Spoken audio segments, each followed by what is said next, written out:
안녕하세요. 오래간만입니다. 키트윈스 이병기입니다. 그동안 영상을 많이 못 올린 거는 이 머리 파마를 했는데 파마하니까 좀 어색해서 잠깐 쉬었어요. 저한테 익숙한 것으로 다시 시작하는 게 좋을 것 같아서 가우디 1928 오늘의 이야기를 한번 시작해 보도록 하겠습니다. 지난 시간에 무슨 이야기 했었냐면 가우디가 구엘한테 맡긴 프로젝트 중에 제일 앞서는 것 중에 하나는 구엘의 핑카 구엘이라고 말하는 구엘의 여름 별장, 그 사리아 라스코르츠라고 불리는 사리아 지역에 있었던 별장의 출입구 그리고 마국간에 관련된 설계를 말씀드렸었잖아요. 근데 오늘은 이제 본격적인 가우디의 본격적인 커리어에서 가장 중요한 초기에 가장 중요한 작품을 꼽으라면 발라우엘이라고 불리는 구엘 저택을 한번 이야기해 보려고 합니다. 제가 한국에 들어오기 전에 이 가우디, 그러니까 스페인에서 건축 공부를 한 가우디 연구자가 전혀 없었거든요. 그래서 실은 발라우엘이라고 하는 이 건물을 한국말로 구엘 궁전 이렇게 번역된 책도 있더라고요. 근데 이 건물이 지어질 당시에 구엘은 귀족도 아니었었고 실제로 귀족이 아니었어요. 부자, 부르주아죠. 신흥산업자본가.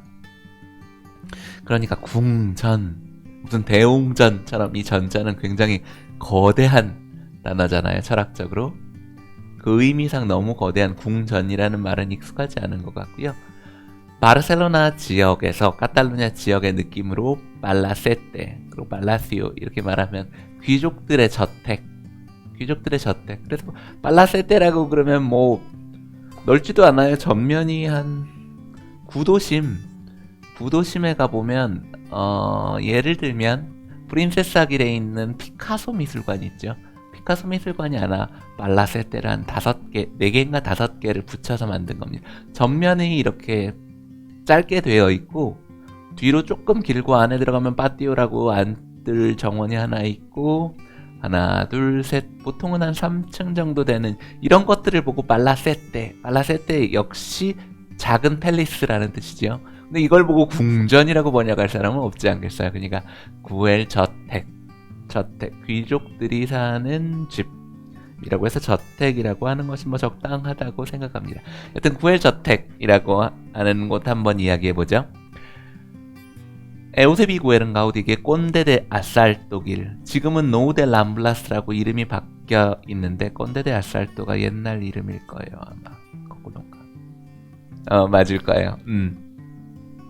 거대한 저택을 건축해달라는 새로운 부탁을 받았다. 이게 발라우 구엘 말하는 거죠. 스페인 말로는 발라시오 구엘, 그리고 카탈루냐 말로는 발라우 구엘. 그럼 실제 지어진 최종안을 떠올리기까지 이 작업과 관련되어 무척 많은 계획안을 만들었다. 물론 가우디 커리어의 제일 초기에 제일 중요한 작업이니까 30대 제일 중요한 작업이니까 얼마나 열심히 했겠어요. 본 건물 본층 앞으로 제가 이 동영상에서 말하는 본층이라고 하는 말은 스페인 말의 플란타 프린시팔, 그리고 프린시팔 그러면 근본이 되는 학교로 치면 교장 선생이 프린시플이잖아요. 원칙이라는 뜻도 있고. 근데 스페인어권에서 플란타 프린시팔, 피소 프린시팔 이렇게 말하면 근본이 되는 층, 그러니까 그 집의 집주인이 사는 층입니다. 한국 사람들이 바탕이 되는 층 그러면은 1층 아니야 그러는데 원래 유럽적인 느낌에서 특히 그 구도심 이런 데선 1층 부분은 사람이 거주하는 곳이 아닌 유럽 문화권에서는 1층에서는 뭐 마구간이 있던지 아니면 상점이 있던지 여튼 주거로 라이센스가 쉽게 나오는 데는 한국식 2층, 그러니까 플란타 프린시팔. 옛날에 엘리베이터가 없었던 시절에는 제일 접근성이 좋고 바깥에 길도 이렇게 보면 잘 보일 만한 그런 곳이죠. 집주인이 사는 곳이 한국식으로 말하면 2층이에요. 스페인식으로 말하면 2층 아닙니다. 왜냐면 스페인의 층수 계산하는 거 한번 알려드릴까요? 층수 계산하는 거 한번 알려드리죠. 스페인에서는 그냥 1층, 우리가 지상층, 이 도로에서 들어가는 층을 플란타 바카라고 부릅니다. 지상층이라고 번역할 만하죠. 플란타 바카는 라이센스가 주거로는 라이센스를 받기 아주 어려워요.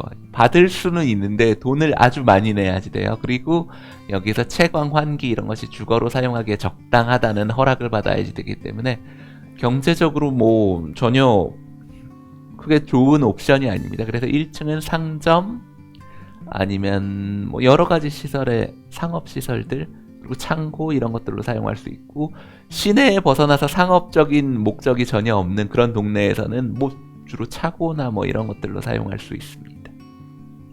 그거보다 더 시골 아주 시골에 가면 그냥 자기 예를 들면 찰렛 이렇게 말하는 전원주택 같은 데선 1층을 거실 같은 용도로 사용하기는 해요. 네. 제가 말하는 여기서 말하는 집들은 도회지, 사람들이 모여 사는 그런 곳들을 얘기하는 거예요.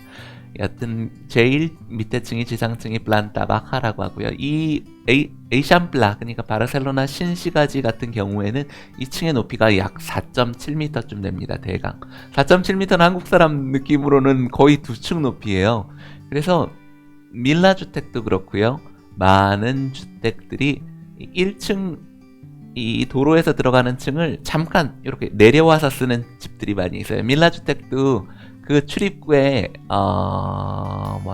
입장료를 딱 내고 들어가면 그 상점이 조금 내려와 있거든요. 왜냐면 조금만 내려오면 이 4.7m를 반으로 나눠서 2층으로 쓸 수 있거든요. 2층으로 충분히 쓸만한 높이죠. 4.7m라는 높이가요. 그러니까 그 2층으로 나누게 되면 거기를 엔트레수엘로, 그래서 중층, 저는 중층이라고 주로 번역을 하는데, 엔트레가 중간이라는 뜻이에요. 본층과 지상층 사이에 있는 이 엔트레수엘로, 바닥들 사이에 있는 층이라는 뜻인데, 이 층은 오늘날에는 뭐 주거로도 사용되기도 하고 상점으로 사용되기도 하고, 어떤 데는 오늘 로프트 형의 그런 상점 같은 데서 1층으로 들어가면 2층에 뭐 커피 테라스, 테라스는 아니지 실내니까, 커피 전문점의 위층으로 쓰이는 이런 경우도 많이 있습니다. 그냥 창고로 쓰이는 경우도 많이 있어요. 다시 정리하자면 플란타 바하, 그 위에가 중층이라고 말할 수 있는 엔트레수엘로, 그리고 그 위에가 아까 본층이라고 말할 수 있는 플란타 프린시팔, 혹은 플란타 노블레라고 불러요. 노블이란 말 우리말에서도 영어에서 말하는 그 귀족, 그러니까 귀한 층, 주인이 살만한 층을 플란타 노블레라고도 부르죠. 그 위층이 1층이에요. 프리메라 플란타, 피소 프리메라. 스페인 같은 경우에는 중남미와 스페인의 층을 부르는 이름이 다른데, 한쪽에서는 프리메라 플란타, 세군다 플란타, 테르세라 플란타, cuarta 플란타, 이렇게 플란타 하면 층이 되고, 중남미에서는 piso primero, primer piso, segundo piso, tercer piso, 이렇게 piso가 층이라는 용어로 사용하고 있어요. 거꾸로인가? 아마 맞을 거예요. 스페인 떠난 지 한 7년, 8년 되니까 헷갈리는 부분이 있어요. 외부로 본층에는 까치발, 그러니까 주인이 사는 2층 부분에 까치발의 외부로 돌출되어 인면 전체를 가로지르는 갤러리가 있다. 갤러리라는 용어를 여기 라플스가 사용했지만, 보통은 스페인에서는 이 부분을 트리뷴이라고 불러요. 트리뷴. 재판정 할 때 그거랑 마찬가지예요. 그래서 주인집에만 있는 바깥으로 돌출되어 있는 갤러리. 보통은 여기가 살롱이랑 연결이 되어 있기 때문에 살롱에서 사교 모임을 하면 이 트리뷴에서 바깥을 쳐다볼 수 있고, 뭐 여튼 제법 공적인, 준공적인 영역이죠. 파티가 열렸을 경우는 여기가 로비로 쓰이는 곳이요, 트리뷴. 여튼 베네치아 궁전을 떠올리게 하는 이러한 배치는 에밀리오 살라는 가우디 선생님이고 놓으면서 익힌 방식이다. 그래서 가우디 1928 이 책에 보면 몇 페이지냐,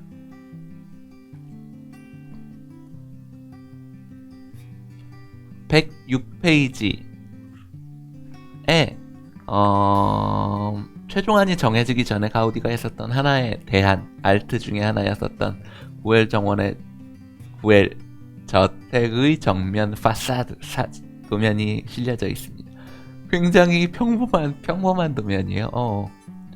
이탈리아의 어떤 팰리스를 연상시키는